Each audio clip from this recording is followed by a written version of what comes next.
નમસ્કાર, તમે જોઈ રહ્યા છો નારી તું નારાયણી. આજની સૌથી મોટી આંતરરાષ્ટ્રીય ખબર. વિશ્વ રાજકારણમાં એક મોટો વળાંક આવ્યો છે. અમેરિકાના ઉપરાષ્ટ્રપતિ જેડી વેન્સ શાંતિ વાટાઘાટો માટે પાકિસ્તાનની રાજધાની ઇસ્લામાબાદ પહોંચ્યા છે. આ બેઠકને અત્યંત મહત્વપૂર્ણ માનવામાં આવી રહી છે, કારણ કે 1979 બાદ અમેરિકાની અને ઈરાન વચ્ચે આ સૌથી ઊંચા સ્તરની સીધી ચર્ચા છે. અમેરિકન પ્રતિનિધિમંડળનું સ્વાગત પાકિસ્તાનના શક્તિશાળી આર્મી ચીફ આસિમ મુનીર દ્વારા કરવામાં આવ્યું હતું, જે પાકિસ્તાનની આ ચર્ચામાં કેન્દ્રીય ભૂમિકા દર્શાવે છે. તે જ સમયે ઈરાનનું પ્રતિનિધિમંડળ, જેમાં સંસદ અધ્યક્ષ મોહમ્મદ બાઘેર કાલિબાફ જેવા વરિષ્ઠ નેતાઓ સામેલ છે, તે પણ પાકિસ્તાન પહોંચી ગયું છે. આ સમગ્ર બેઠકને હવે હિસ્ટોરિક ઇસ્લામાબાદ ટોક્સ તરીકે ઓળખવામાં આવી રહી છે. આ વાટાઘાટો એવા સમયે થઈ રહી છે જ્યારે અમેરિકા અને ઈરાન વચ્ચે છેલ્લા કેટલાક અઠવાડિયાઓમાં ભારે તણાવ અને સંઘર્ષ જોવા મળ્યો હતો. આ સંઘર્ષના કારણે વૈશ્વિક તેલ સપ્લાય પર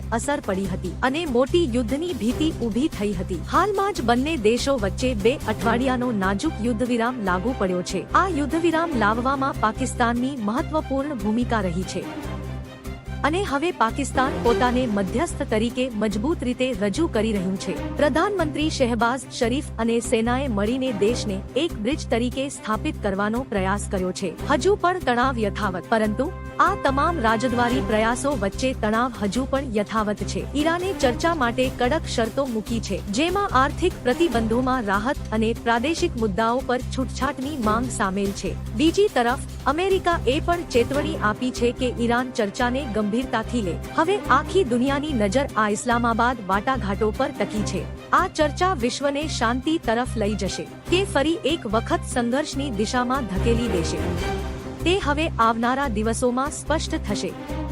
આ અંગેની દરેક અપડેટ માટે જોડાયેલા રહો નારી તું નારાયણી ન્યૂઝ સાથે.